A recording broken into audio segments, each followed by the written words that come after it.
Bismillahirrahmanirrahim. Assalamualaikum warahmatullahi wabarakatuh. Innal hamdalillah nahmaduhu wa nasta'inuhu wa nastaghfiruh wa na'udzu billahi min shururi anfusina wa min sayyiati a'malina. May yahdihillahu fala mudilla lahu wa may yudlil fala hadiya lahu. Asyhadu an la ilaha illallah wa asyhadu anna Muhammadan 'abduhu wa rasuluhu, amma ba'd. Saya muliakan pengurusi ahli jawatankuasa Masjid At-Taqwa, Tuan Imam yang jemput saya, seterusnya Tuan Bilal, jawatan-jawatan kuasa yang lain, para asatizah, hadirin hadirat yang dirahmati Allah Subhanahu wa taala sekalian. Khabar tuan-tuan? Baik, alhamdulillah. Pertama-tama sekali saya mengajak diri saya dan juga diri tuan-tuan untuk sama-sama kita memanjatkan rasa syukur kita kepada Allah Azza wa Jalla di atas limpah dan kurnia-Nya yang diberikan kepada kita ni. Sama ada nikmat itu, banyak kurniaan yang diberi kepada kita itu dalam bentuk nikmat. Nikmat itu ada yang kita nampak dan ada nikmat yang kita tak nampak, kan? Jadi nikmat yang kita nampak tapi buat-buat tak nampak tu banyaklah. Contohnya nikmat kesihatan, kesihatan yang diberikan kepada kita, kan? Musim-musim Covid ni, kadang-kadang bila Covid datang dekat seseorang itu, Covid ni macam virus, kan? Bila dia masuk ke orang tertentu, orang tu sakit, tak boleh menapis, sakit orang tu. Tapi ada di kalangan kita yang Covid tu datang dekat kita sakit tokak, kan? Itu juga nikmat, tuan-tuan. Nikmat maksudnya sehat kita walaupun kena serangan yang berbahaya. Yang tu belum kira lagi yang tak pernah positif. Aduh, tak pernah positif. Dia duduk dengan orang rumah positif, dia negatif, kan? Maknanya dia juga, itu antara nikmat yang kadang-kadang kita terlepas pandang lah. Kita syukur kepada Allah Azza wa Jalla yang beri kita sehat lagi. Seterusnya tuan-tuan, nikmat apa lagi yang kita diberi? Nikmat rezeki, kan? Rezeki kita diberi banyak benda kita ni. Rezeki harta benda, makan minum, apa lagi, anak-anak, harta benda dan sebagainya. Yang tu juga benda-benda nikmat yang kita nampak dan kadang-kadang kita terlepas pandang untuk bersyukur, kan? Cuma bila cakap pasal harta benda ni, harta benda ni kita kena ingat tuan-tuan satu benda. Harta benda ni, ada harta benda yang kita nampak macam harta kita, kan? Tapi sebenarnya bukan harta kita, kan? Nabi SAW dalam sebuah hadis yang diriwayatkan Imam Muslim, seorang sahabat datang kepada Nabi. Nabi tengah baca surah At-Takatsur. At-Takatsur, alhaakumut takatsur, kan?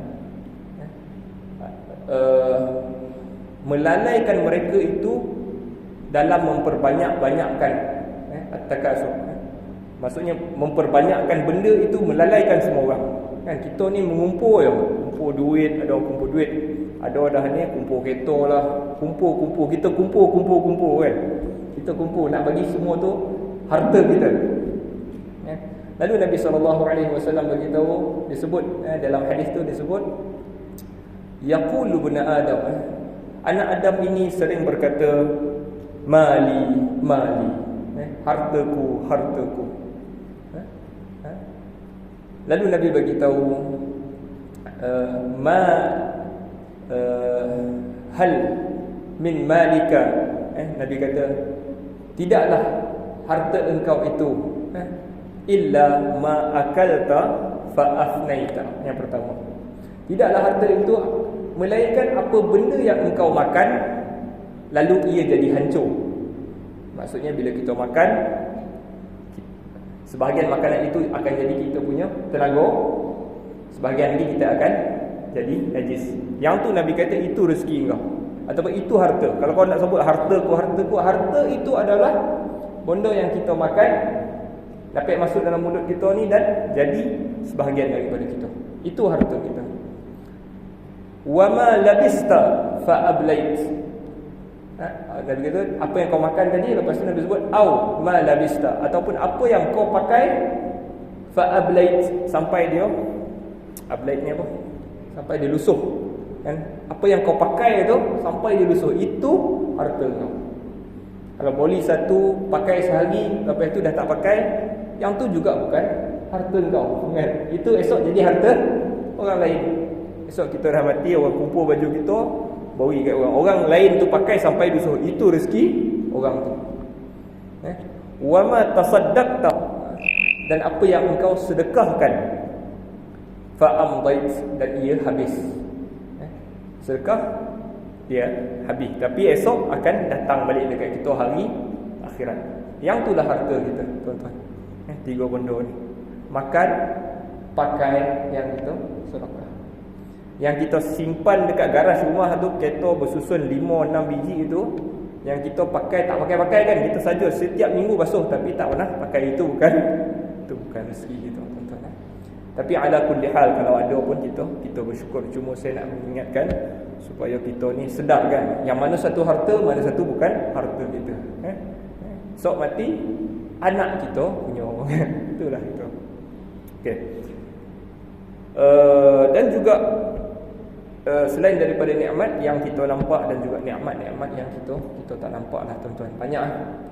Sebab tu Allah Subhanahu Wa Taala sebut wa in ta'uddu ni'matallahi la tuhsuha. Dan kalau engkau cuba nak kira nikmat Allah, engkau tak boleh nak kira lah. Banyak sangat sebenarnya nikmat Allah ni dia bagi kepada kita. Sehingga satu perkara yang kita tak nak berlaku kan, tapi ia berlaku juga, tapi ia membawa kebaikan kepada kita, itu juga nikmat. Sebagai contoh, ini kisah lah. Maknanya ada seorang ni, dia seorang pelajar yang pandai lah di Amerika. Kisah ni di Amerika lah. Saya pun dah dengar cerita ni, tapi yang cerita tu saya boleh percaya lah. Maknanya seorang pelajar yang pandai di Amerika, dan dia bercita-cita untuk ambil bidang perubatan di sebuah universiti. Belajar, dapatlah semua ni A lah kira kan. Lepas tu bila apply minta universiti tu reject, tak dapat. Dia pandai dan tak dapat beasiswa. Maknanya tak boleh nak sambung lah perubatan ni kalau tak dapat beasiswa, mahal. So jadinya dia pun kecewa dan sambunglah pelajaran dalam bidang computer science di sebuah universiti. Dia ni tak Islam, dia ni bukan Islam Dan di universiti yang dia belajar computer science tu, dia jumpa kawan-kawan Islam, dan akhirnya dia masuk Islam di universiti lagi satu. Kadang-kadang kita tak nak kan, tapi itulah perkara yang terbaik berlaku dalam dan dia cakap sini, itu adalah that is the best thing that ever happened to him. Itulah perkara terbaik yang berlaku kepada diri dia. Itu juga nikmat yang kadang-kadang kita rasa dia datang dalam bentuk bala, sedangkan nikmat yang di belakang itu datang dengan lebih besar. Tuan-tuan juga saya nak ingatkan, iaitu kita bersyukur juga dengan nikmat yang paling besar yang dikurniakan kepada kita, iaitu nikmat iman. Nikmat iman ini adalah suatu nikmat yang mana suatu nikmat yang besar lah, tuan-tuan. Sebab apa kita ini ada dapat iman ni? Sebab dalam hadis Nabi sebut, innallaha yu'tid dunya man yuhibbu wa man la yuhib. Allah beri dunia ni kepada siapa dia suka dan kepada siapa dia tak suka. Dunia ni Allah beri semua orang, siapa cari dapat. Wala yu'til iman, dan Allah tidak memberikan iman illa liman yuhib, kecuali kepada siapa yang dia suka sahaja. Jadi tuan-tuan, kita dapat nikmat iman ni sama ada kita dilahirkan dalam keluarga Islam ke, kita lahir kita dulu bukan Islam, kita cari-cari kita jumpa Islam ke, ada satu nikmat di situ, iaitu nikmat Allah sayang kita. Jadi syukurlah kita kerana memiliki nikmat iman. Tuan-tuan, saya lupa nak kenalkan diri. Nama siapa ni daripada tadi bercakap. Nama saya Fahmi. Orang panggil Ustaz Fahmi lah. Saya mengajar dekat Queen, tapi duduk di Senawang. So tadi ni daripada Senawang lah. Senawang. Tahu kan? Tak tahu pula kan. Exit mesti semua orang tahu kan. Exit Senawang, tak tahulah. Jadinya apa ni, saya mengajar di KUIM tu bahasa Arab, subjek bahasa Arab. Jadi dia di KUIM ni subjek bahasa Arab tu dia subjek wajib lah. Semua yang ambil apa pun dia ambil dekat KUIM tu, dia ambil lah nursing ko, jururawat ko, dia ambil business ko, dia ambil apa, dia mesti ambil dua paper bahasa Arab. Jadi saya lah yang ajar subjek bahasa Arab tu. Tapi bahasa Arab tahap bawah je lah, bahasa Arab bawah je. Maknanya nak belajar tu kan, nak belajar apa ni, ma ismuka, siapa nama kau, ismi Fahmi, nama saya Fahmi, macam tu lah. Itulah saya ajar di KUIM tu kan. Tapi ala kulli hal, bahasa Arab adalah bahasa yang penting kan. Kita pun tak nafikan, tak ada siapa nafikan saya rasa orang Islam kepentingan bahasa Arab kan. Cuma yang nak belajar betul-betul dan yang nak menguasai ini terlalu sedikit lah kan. Kalau saya tengok di KUIM tu memanglah kebanyakan itu belajar betul-betul nak lulus je kan. Tak nak lah, tak payah dapat A pun tak apalah kan, nak lulus je kan. Jadi macam tu lah kita kan. Apa yang kita nak tu subjek-subjek yang nampak macam hebat sikit kan, yang bahasa Arab ni tak apalah, borilah kat orang lain kan. Jadi tak boleh sepatutnya orang Islam ini, itu adalah satu tragedi. Orang Islam tak mahu belajar bahasa Arab, tragedinya. Bahasa yang Allah Subhanahu Wa Taala pilih dalam ribuan bahasa dalam dunia ni, Allah pilih bahasa Arab untuk dia bagi tahu, dia sampaikan kepada kita Al-Quran. Allah pilih Al-Quran dalam bahasa Arab. Kita pun dia macam ni lah. Kalau kita bercinta dengan seseorang tu kan, kita bercinta, orang tu orang apa, katakanlah dia orang Arab kan, dia sayang sama kita, tapi kita tak apalah, saya tak payahlah belajar bahasa kau ni lah, dia pakailah Google Translate ke apa kan. Jadi yang tu pun masalah. Tuan-tuan rahmati Allah, hari ni kita tajuk tadi Handa Bona kan, tajuk kalau tengok tajuk apa ni dalam WhatsApp tuan-tuan dah. Tengok Ashabul Ukhdud Okey, hari ni sebab imam tanya saya apa nak bagi ni, masa tu juga saya pun apa bondo nak cerita ni, betul saya teringatlah hadis tentang Ashabul Ukhdud ni. Hadisnya panjang. Okey, jadi hari ni kita nak bincang sikit tentang tajuk Ashabul Ukhdud. Jadi sebelum tu tuan-tuan, Ashabul Ukhdud ni datang daripada mana perkataan? Daripada mana jumpa perkataan ni? Dia kalau tiba-tiba je kan, Ashabul Kahfi kan, mana datang perkataan tu? Ashabul Fil, alam tara kaifa fa'ala rabbuka bi ashabil fil kan. Ashabul Fil ada, Ashabul Kahfi ada, Ashabul Ukhdud pun ada. Mana datang perkataan Ashabul Ukhdud? Ashabul Ukhdud datang daripada perkataan yang ada di dalam Al-Quran, di dalam surah Al-Buruj. A'udzu billahi minasyaitonir rajim. Bismillahirrahmanirrahim. Was-samaa'i dzatil buruj. Demi langit-langit, was-sama' ini demi langit, demi langit zat yang memiliki al-buruj. Al-buruj. Okey, apa itu al-buruj? Al-buruj ni maksud asal dia adalah dia macam kubu, kubu yang tinggi, kubu yang tinggi. Yang tu maksud buruj asalnya. Sebab tu kalau kita pergi dekat Mekah tu, dia panggil buruj kan, buruj menara jam tu, burujus sa'ah.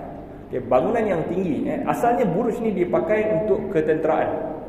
Ketenteraan, kalau dalam apa ni, kubu tu ada menara-menara yang tinggi tu kan, nak tengok daripada jauh siapa datang, yang tu panggil al-buruj. Jadi al-buruj ditafsirkan di dalam Al-Quran sebagai bintang-bintang. Tetapi juga ia boleh membawa maksud kubu juga. Bintang yang padanya ada kubu-kubu. Bintang tu adalah kubu-kubu Allah Ta'ala yang diletakkan di situ siapa? Malaikat. Kan? Allah memiliki langit, bumi dan langit. Langitnya dijaga siapa? Tentera Allah? Para malaikat. Mana kubu-kubunya? Tinggi. Yang tu juga maksud Al-Buruj. Jadi Allah SWT mulakan ayat suratul Buruj dengan memberitahu demi langit yang memiliki buruj.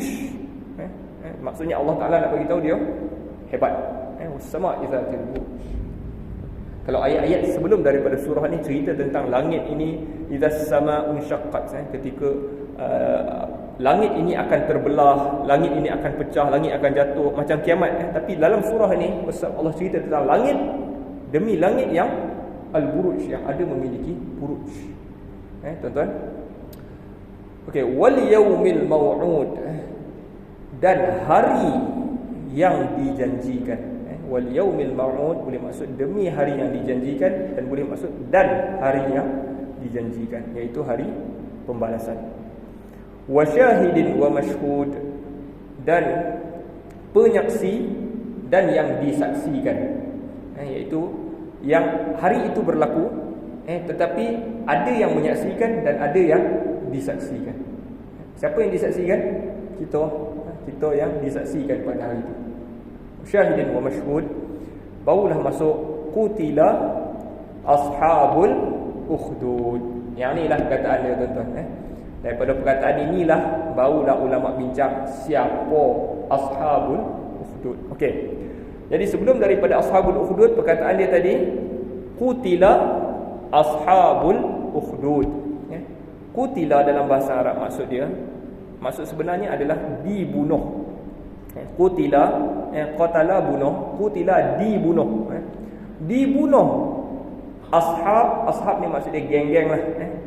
Geng. Ashab ni orang-orang ataupun ahli-ahli, ataupun dalam bahasa Melayu senang nak faham, geng. Dibunuh geng-geng al-ukhdud. Ukhdud ini apa pula? Ukhdud ini adalah longkang, parit. Orang korek ukhdud ni tujuan dia apa? Tujuan dia nak bagi air mengalir. Itu tujuan ukhdud. Ashabul ukhdud itu tujuan dia adalah digali untuk bagi kalau hujan air dapat mengalir. Itu ukhdud. Baik. Tadi saya cakap pasal apa? Qutila, dibunuh.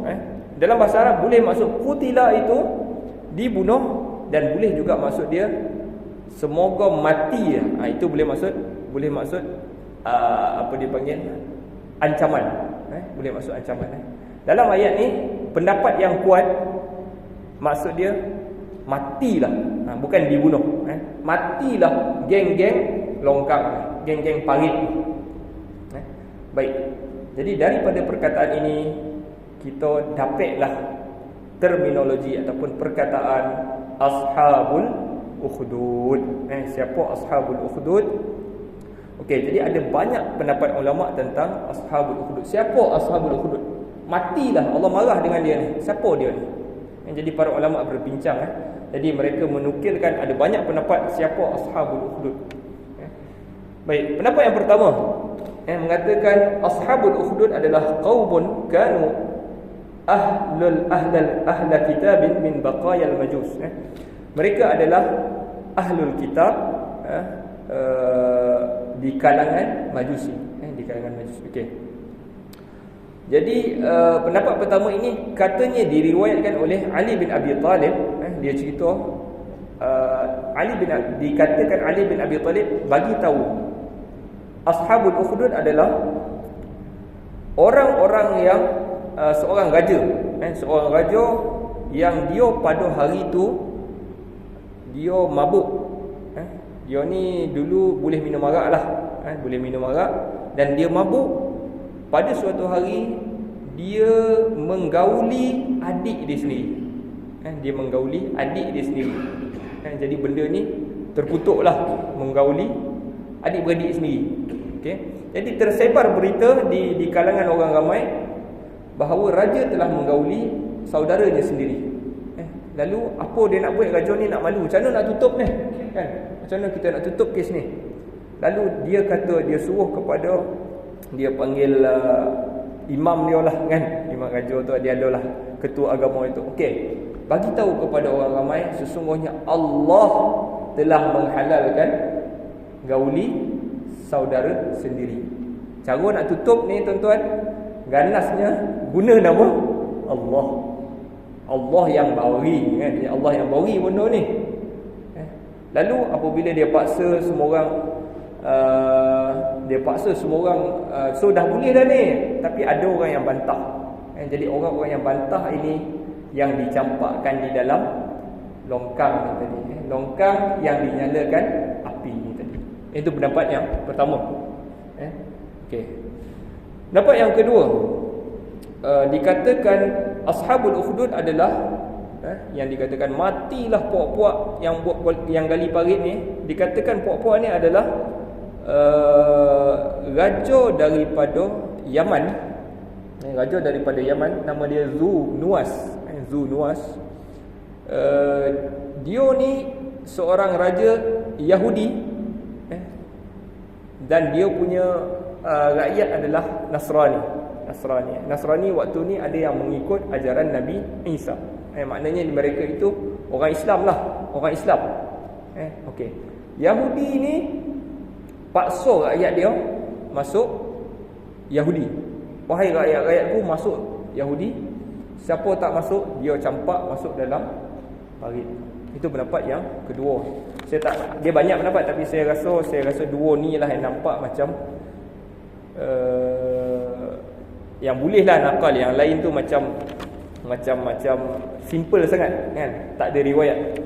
Okey, dan pendapat yang terakhir, pendapat yang ketiga, yang inilah pendapat yang paling masyhur, siapa ashabul ukhdud.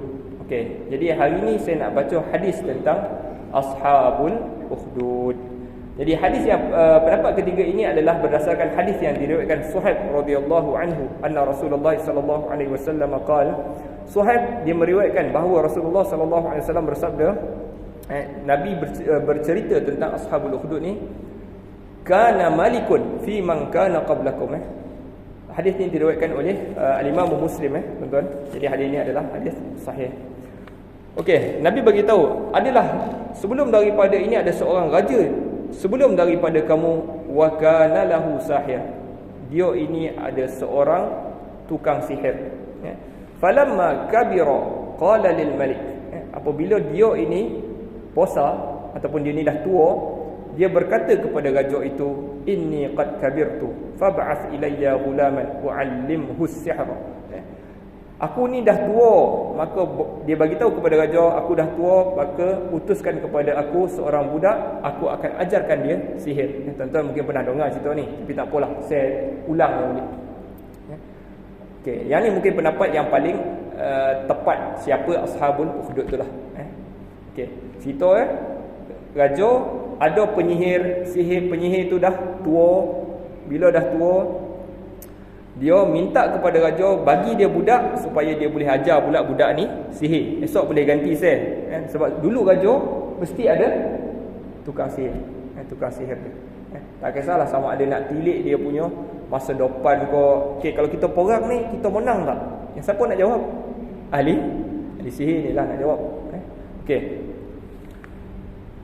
Fa ba'atha ilaihi gulaman yu'allimuhu. Lalu raja pun bagilah seorang budak untuk budak itu belajar dengan penyihir ini. Fakana fi tariqihi, dan di dalam perjalanannya, idza salaka rahibun, budak ni apabila dia bila budak ni dah dilantik raja untuk pergi belajar sihir, dalam perjalanan nak pergi belajar tu dia jumpa rahib. Rahib itu siapa? Rahib adalah orang alim di kalangan Nasrani, orang-orang yang pengikut Nabi Isa. Maknanya dia orang alim.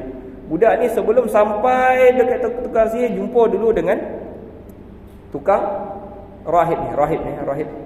Maknanya dia dengar ceramah rahib ni, dia kata bagus, hebat betul lah kan. Bila kita bila dengar orang tu, kita yakin. Yang tu lah lebih kurang budak tu. Faqa'ada ilaihi wa sami'a kalamuhu. Kemudian dia duduk dengan rahib itu, kemudian dia dengar rahib itu bercakap. Fa'ajabahu, dia pun suka. Okey ni. Fakana idza atas sahira, apabila dia datang kepada tukang sihir itu, marra bir rahib wa qa'ada ilaihi. Apabila dia datang setiap kali dia datang tu, dia mesti duduk dulu dengan dengan rahib ini itu tadi. Fa idza atas sahira, apabila datang kepada tukang sihir itu, darabahu. Apabila sampai pula tukang sihir marahlah, selamat ni. Lalu dia pukul. Fasyaka dzalika ila rahib, kemudian dia pun mengadulah kepada rahib itu tadi kan. Ni datang lambatlah sihir. Sebab donga kau ceramah tuan ceramah, saya lambik poi donga belajar sihir ni. Jadi macam mana nak buat ni? Lalu tukang rahib itu pun bagi tahu, idza khashita as-sahir faqul, kalau kau takut tukang sihir itu pukul kau, bagi tahu dekat dia, habasani ahli, saya lambik ni sebab keluarga aku yang tahan aku. Wa idza khashita ahlaka faqul habasani as-sahir, kalau kau takut keluarga kau khabar, asal lambik ni kan, dia setiap kali lalu tu dia mesti berhenti. So bila dia balik pun dia berhenti balik dongang ceramah. Lepas itu baru dia balik. Jadi keluarga dia pun akan marah, asal lambik. Jadi kalau rahib tu bagi tahu, kalau marah, kalau keluarga kau marah, bagi tahu tukang sihir tahan. Kalau tukang sihir marah, bagi tahu keluarga kau yang tahan kau. Jadi salahkan dua orang yang tak berhubung kan, jadi senanglah. Kalau zaman sekarang susah kan, ada WhatsApp kan. Motor kau dia ni kan, jadi susah. Zaman tu boleh. Fabainama huwa kadzalik iz ata ala dabbatin azimatin qad habasat an-nas. Okey, ketika dalam keadaan itu, bila dia dalam berulang, poi tukang sihir, poi rahib balik rumah, satu hari ada suatu binatang yang besar yang menghalang manusia. Menghalang manusia ni zaman dulu, maknanya ada jalan-jalan kan. Ada jalan, dia tak boleh lah main rodah jalan mana-mana, tak boleh. Dia sama macam kita kan. Kalau kita nak pergi ni, kita mesti ikut jalan besar ni. Okey. Pada suatu hari ada satu binatang besar yang blok jalan. Manusia tak boleh nak lalu. Okey. Lalu budak ni bagi tahu, al-yaum a'lamus sahiru afdalu amir rahib. Hari ni aku akan tahu tukang sihir yang lebih bagus, lebih baik, ataupun rahib itu yang lebih baik. Okay. Jadi budak ni belajar dua benda yang berbeza tuan-tuan. Satu ilmu sihir. Sihir ini dia dekat kepada syirik. Dia dekat kepada. Satu lagi dia belajar ilmu tentang ketuhanan. Jadi dia pun tak tahu mana betul. Jadi hari ni dia kata, hari ni saya akan tahu mana yang lebih baik.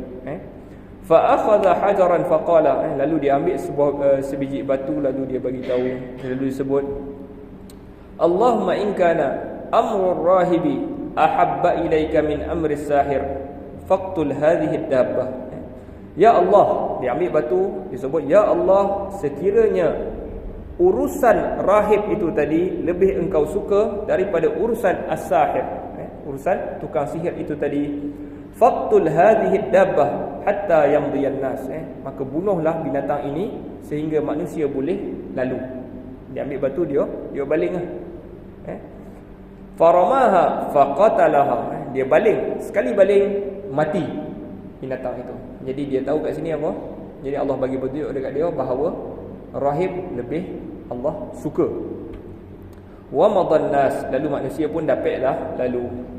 Fa'atar rahiba fa akhbarahu, lalu dia pun poilah balik kepada rahib. Lepas benda tu poi kepada rahib dan dia bagi tahu kepada rahib. Lalu rahib itu bagi tahu, ai bunai, wahai anakku yang ku sayangi, antal yaum afdalu minni, hari ni engkau lebih baik daripada aku. Jadi yang ni setelah lamalah dia berulang-ulang tu, satu hari blok baling mati, rahib itu bagi tahu budak, hari ni engkau lebih bagus daripada aku. Yang ini satu keajaiban yang Allah Taala tunjukkan kepada engkau. Hari ni kau lagi bagus daripada aku. Qad balagha min amrika ma ara, telah sampai kepada engkau urusan yang aku telah lihat. Wa innaka satubtala, dan sesungguhnya engkau nanti akan diuji. Jadi kelebihan tidak akan diberi kepada manusia ini, melainkan dia pasti diuji, tuan-tuan. Kita ini tak akan dapat saja-saja kelebihan, melainkan pasti Allah uji. Itu juga pengajaran yang kita kena ambil. Budak ini Allah tunjukkan kepada dia sesuatu yang hebat. Takkan dia lepas itu senang cerita sama orang kan, SM marin, tak ada. Melainkan hidup dia akan juga diuji. Begitulah kita dapat nikmat ataupun kelebihan harta daripada orang lain. Kita juga akan diuji dengan harta itu. Kalau kita diberi ilmu yang lebih, kita akan diuji dengan ilmu itu. Okey. Fa ini betulita, sekiranya engkau nanti diuji, fala tadulla alayya. Kalau engkau diuji nanti, jangan kau tunjuk dekat aku. Budak ini dapat kelebihan sebab dia banyak belajar dengan rahib ini tadi. Dia dapat ilmu yang Allah suka, lalu dia dapat kelebihan itu. Tapi rahib bagi tahu, esok kalau engkau diuji, kau kena tanya mana dapat semua ni, jangan kau tunjuk dekat aku. Kau jangan saya belajar model lah, jangan. Rahib tu khabar, jangan sebut nama dia. Fala tadulla alayya, jangan tunjuk. Jangan tunjuk aku. Wa kana al-ghulamu yubri'ul akmaha wal abras. Budak itu tadi dia boleh menyembuhkan penyakit sopak.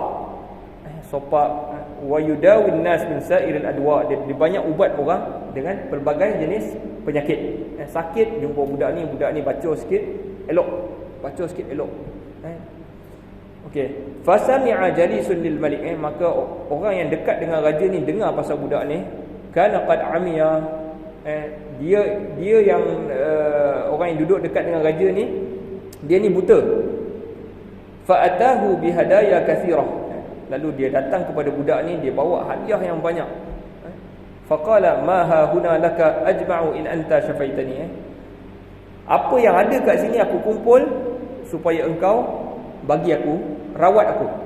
Orang yang kaya ni tadi orang yang dekat dengan jalis lil malik, maknanya orang yang dia adalah ahli mesyuarat raja, menteri lah, menteri kepada raja. Apa yang aku kumpul hari ni aku bagi kat kau kalau kau boleh rawat aku. Lalu budak tu bagi tahu apa? Faqala inni la ashfi ahada. Sesungguhnya aku ini tidak menyembuhkan seseorang pun. Aku tak sembuhkan sesiapa. Innama yashfi Allahu. Sesungguhnya yang memberikan kesembuhan adalah Allah. Fa in anta amanta billahi da'autullaha fashafaka. Sekiranya engkau beriman kepada Allah, aku akan doa kepada Allah supaya dia sembuhkan engkau. Lalu menteri ni tadi fa amana billahi fashafahu Allah. Lalu dia beriman kepada Allah, dia kata aku beriman, lalu Allah pun sembuhkan dia. Fashafahu Allah. Kita manusia tak boleh sembuh tuan-tuan. Jangan cakap saya sembuhkan, doktor sembuhkan saya, tak. Doktor cuma merawat. Yang sembuhkan siapa? Allah. Allah. Okey. Lalu hadis ni ajar kita juga yang sembuhkan adalah Allah. Budak ni tak boleh nak sembuhkan. Fa'atal malika fajalasa ilaihi. Lalu menteri ni tadi dia datang kepada raja, lalu dia duduk kepada raja. Kama kana yajlis, macam dia duduk dulu dia duduk tu, macam itulah dia datang hari tu. Setelah dia buta, dia dah boleh nampak. Lalu raja nampak, raja bagi tahu kat dia, faqala lahul malik man radda alayka basarak. Siapa yang kembalikan balik pandangan kau ni? Lalu menteri ni bagi tahu, Rabbi, Tuhan aku. Tuhan aku. Qala, lalu raja tu bagi tahu, walaka rabbun ghairi? Engkau ada Tuhan selain daripada aku? Qala, Rabbi wa rabbukallah. Menteri itu bagi tahu, Tuhan aku dan Tuhan engkau adalah Allah. Fa akhadahu falam yazal yu'adzibuhu hatta dalla 'ala al-ulam. Lalu dia pun ambil dan dia terus seksa menteri tu. Kau ni ada Tuhan selain daripada saya, ambil dia, seksa dia, lalu sampai menteri tu dah tak tahan, lalu dia tunjuklah budak tu, dialah yang sembuh. Tadi dia kata siapa sembuh? Allah sembuh. Jadi tak tahu siapa yang rawat ni. Sampai kena seksa, tunjuk budak tu. Faji'a bil ghulam, lalu didatangi budak itu. Faqala lahul malik ay bunai, lalu dikatakan kepada malik, wahai anakku, qad balagha min sihrika ma tubri'ul akmaha wal abras wa taf'al. Raja tu kenal budak tu sebab dia yang hantar budak tu belajar sama dengan penyihir tu tadi kan. Budak, engkau ni ilmu sihir kau dah hebat benar ni, sampai kau boleh sembuhkan yang ni, kau buat macam ni. Lalu budak tu bagi tahu apa? Inni la ashfi ahada, innama yashfillahu. Sesungguhnya aku tidak menyembuhkan sesiapa, sesungguhnya yang menyembuhkan adalah Allah. Fa akhadahu, lalu dia ambil budak ni tadi, falam yazal yu'adzibuhu hatta dalla 'ala ar-rahib. Dia seksa budak ni sampai budak ni tunjuk siapa? Rahib tadi. Kan dah kena seksa, dah tak tahan dah, tunjuklah rahib kan. torture kan. Faji'a birrahib, lalu datangi rahib ini, faqila lahu, lalu raja poi kepada rahib ini tadi, lalu dikatakan kepada rahib itu, irji' an dinika, kembalilah balik kepada agama asalmu. Apa agama dia orang ni? Dia orang ini beragama menyembah berhala. Maknanya rahib ini Nasrani, orang yang beriman pada zaman itu dipanggil beragama Nasrani. Inna Nasara, kami orang-orang Nasara, Nasrani yang beriman. Okey. Lalu raja ni balik-balik, suruh dia balik-balik kepada agama asal dia, iaitu menyekutukan Allah. Fa'aba, lalu dia pun enggan. Fada'a bil minsyar, fada'a bil minsyar, lalu dia minta bawa datang gergaji. Fa wada'a al minsyar fi mafriqi ra'sihi, lalu dia letakkan gergaji itu. Fashaqqahu, lalu kemudian dia gergaji kepala di pertengahan mafriqi ra'sihi ni, tengah kepala ni, hatta waqa'a shiqqahu, sehingga terbelah dua. Gergaji sakit tuan-tuan. Kalau pancung senang mati, gergaji sikit kan, seksa lah. Jadi kejam lah raja ni. Summa ji'a bi jalisil malik, kemudian didatangi kepada menteri tadi tu yang disembuhkan mata dia tadi tu. Faqila lahu irji' an dinika fa aba, lalu dikatakan balik kepada agama kau. Lalu menteri tadi itu enggan. Fa wada'a mi'syar fi mafriqi ra'sihi fashaqqahu bihi hatta waqa'a shiqqahu, kemudian digergajikan juga kepalanya, terbelah dua. Okey. Summa ji'a bil ghulam, kemudian didatangi budak ni pula. Sekarang ni yang dapat tahu ni, yang masuk Islam ni, yang dipanggil Nasrani tadi, Islam lah, kita kira macam orang Islam lah. 3 orang Islam ni. Yang ketiga, 2 dah mati, tinggal seorang ni. Siapa? Budak ni tadi. Faji'a bil ghulam faqila lahu, lalu dikatakan kepada dia, irji' an dinika, balik kepada agama asal kau. Fa'aba, lalu dia pun enggan. Fadafa'ahu ila nafarin min ashabihi, lalu dia tolak kepada sekumpulan daripada sahabat-sahabatnya. Faqala idhabu bihi ila jabali kadha wa kadha fas'adu bihi al-jabal. Okey, sekarang ni kita tak berjaya nak kembalikan dia orang dengan cara kasar. Jadi kita buat cara ugut pula. Bawa budak ni naik atas bukit. Kalau fa'in balagtum bila dah sampai dekat kemuncak dia tu, sampai dia punya zarwatahu, dia punya apa? Dah sampai kemuncak tu, dah apa ni? Dah sampai tobing tu. Fa in raja'a an dinihi, kalau dia balik okey, tapi kalau dia tak mau balik juga kepada agama dia, campak dia. Fatrahuhu, campak dia, jatuh. Fa dhahabu bihi fasa'idu bihi al-jabal, kemudian dia pergi ke sana, kemudian dia panjat gunung. Bila dah sampai dekat kemuncak itu, budak ini baca satu doa, tuan-tuan. Jadi hari ni kita punya pengajaran doa ni lah. Apa doa budak ni? Budak ni baca, Allahumma ikfinihim bima syi'ta. Allahumma ikfinihim bima syi'ta. Ada 4 perkataan. Allahumma ikfinihim bima syi'ta. Ya Allah, jagalah aku daripada mereka ini dengan cara yang engkau mahu.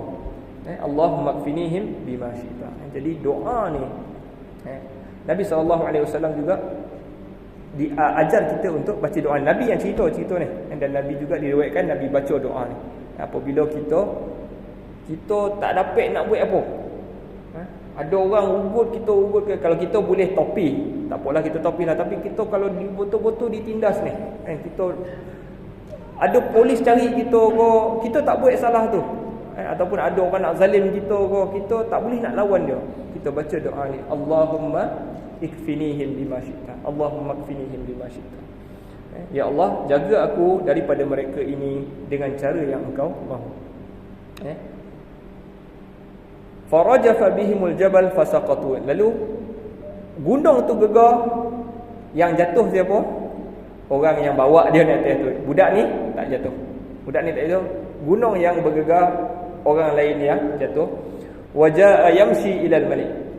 Kemudian budak ini jalan datang balik kepada raja tu. Budak ni kalau dia penakut, dia dah lari lah kan. Inilah peluang nak lari. Kita pergi lari pergi negara lain kau kan. Tapi Dia tak lagi, dia datang balik kepada raja itu. Faqala lahul malik, lalu malik itu raja itu datang, raja bagi tahu dia, ma fa'ala ashabuka, apa jadi dengan orang yang bawa engkau naik atas tu. Lalu budak ni kata, kafanihimullahu, Allah jaga aku daripada mereka. Fadafa'ahu ila nafrin, lalu dia tolak budak ni kepada satu kumpulan pula. Okey, yang ni pergi, idhabu bihi fahmiluhu fi qurqur fatawassatu bihi al-bahr fa in raja'a an dinihi wa illa faqdifu. Bawa pergi tengah laut. Kalau dia balik kepada agama dia, okey, tapi kalau dia tak balik, campak dia dalam laut.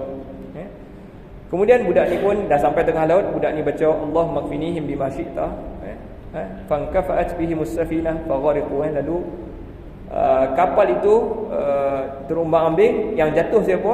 Yang bawa dia tu, budak ini selamat. Budak ini balik kepada raja. Faqala lahul malik, lalu raja ini tanya, apa yang jadi kepada orang yang bawa kau tu tadi? Allah jaga aku daripada mereka.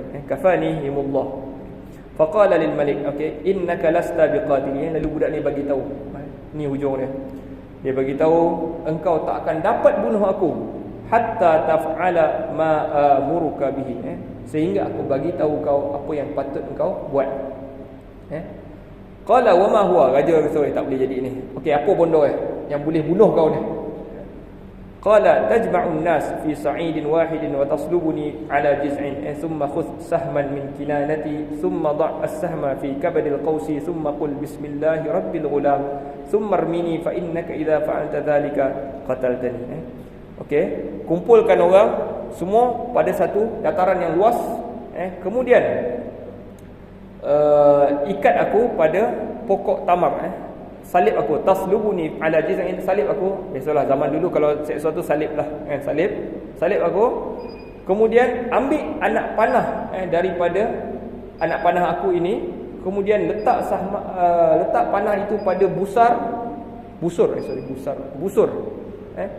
Kemudian baca bismillah rabbil ghulam, dengan nama Allah Tuhan budak ni. Kemudian lepaskan, baru kalau kau buat macam ni, barulah kau boleh bunuh. Kalau kau buat macam ni, barulah kau boleh bunuh aku.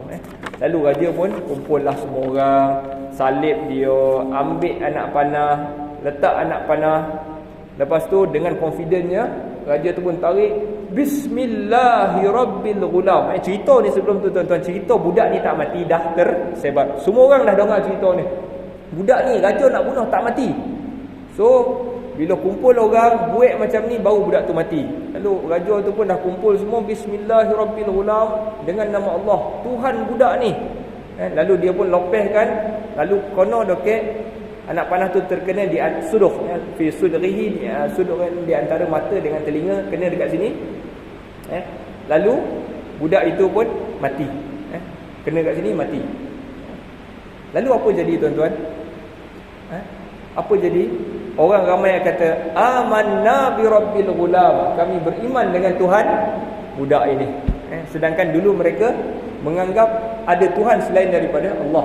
Maknanya dia menyembah berhala, dan raja ini salah satu daripada berhala-berhala yang disembah itulah. Raja itu juga disembahlah, dianggap zaman dulu memang raja dianggap macam ada unsur kedewaan. Jadi dia salah seorang raja, salah seorang Tuhan. Jadi bila rakyat kata amanna bi rabbil ghulam, kami beriman dengan Tuhan budak ini, amanna bi rabbil ghulam, fa utiyal malik faqila lahu ara'aita ma kunta tahdharu qad wallahi nazala bika hadruka qad amana an-nasu fa amara bil ukhdud fi afwahi sikak fa khuddat wa darama an-niran wa qala man lam yarji' an dinihi fahmid. Okey.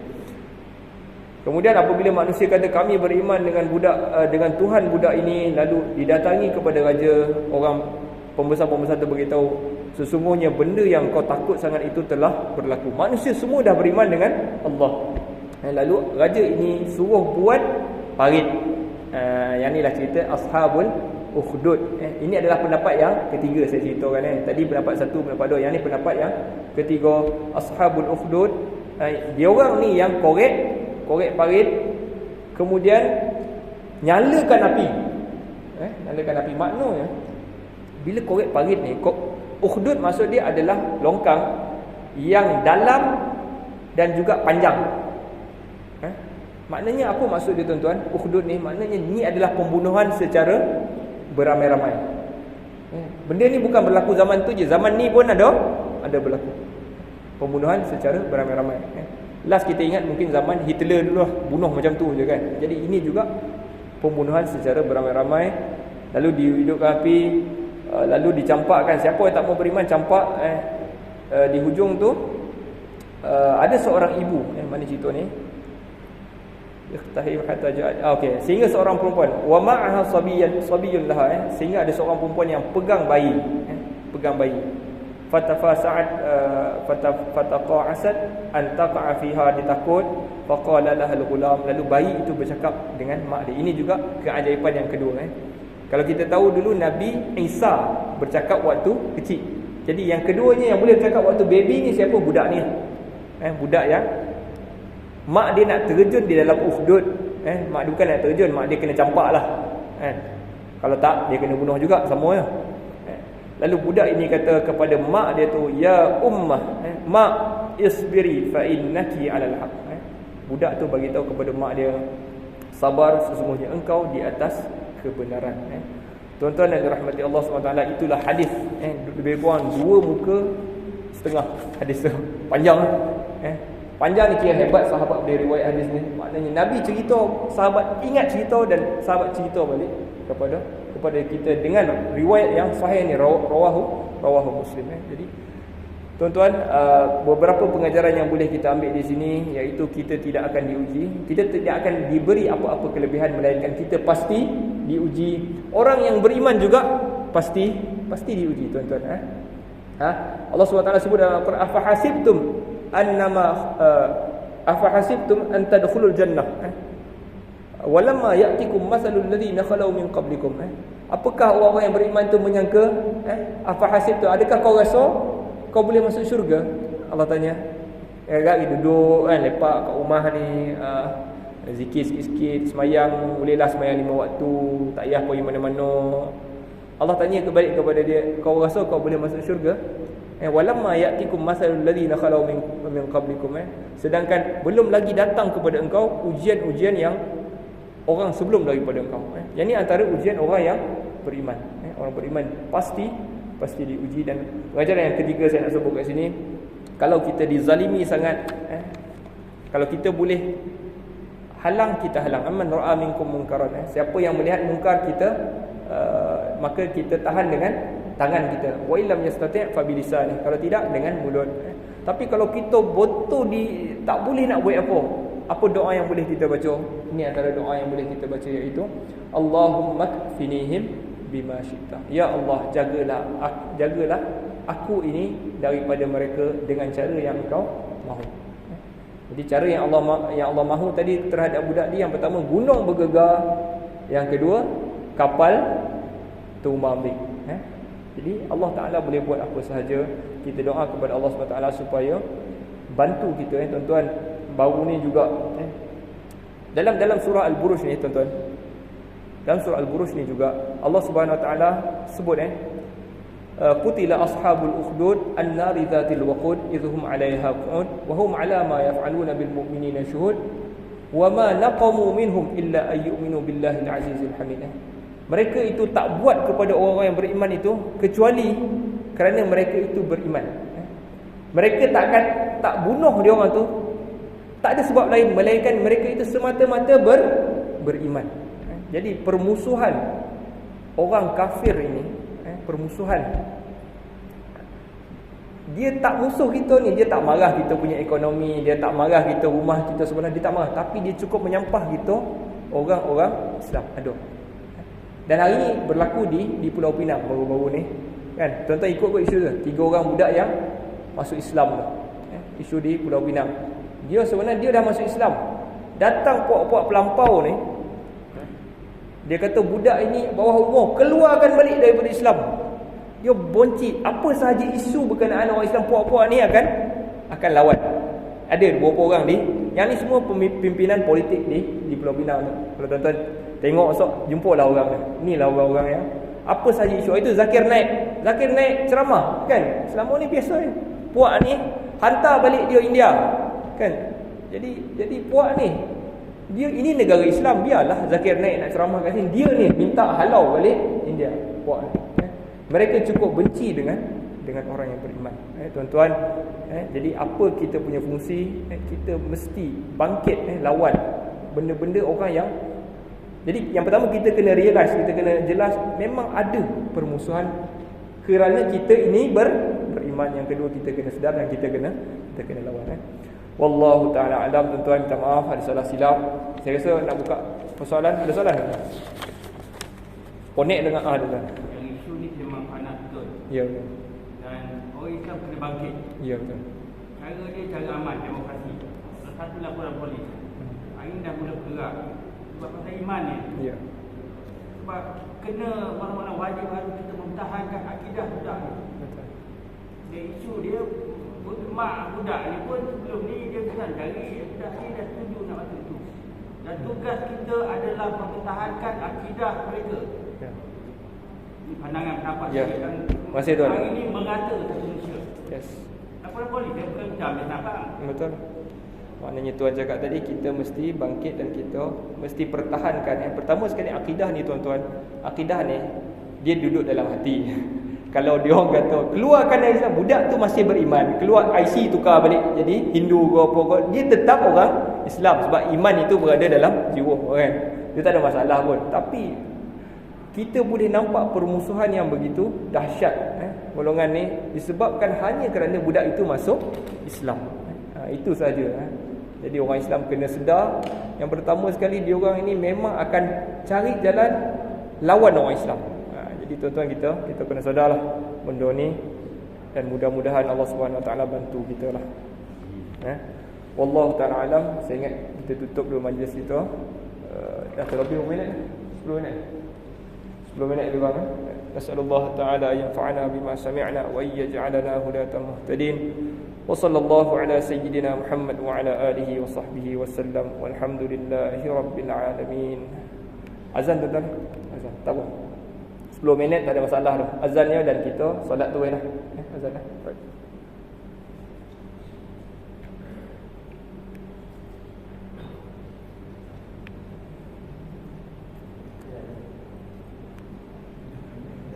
Azan tak apa. Boleh.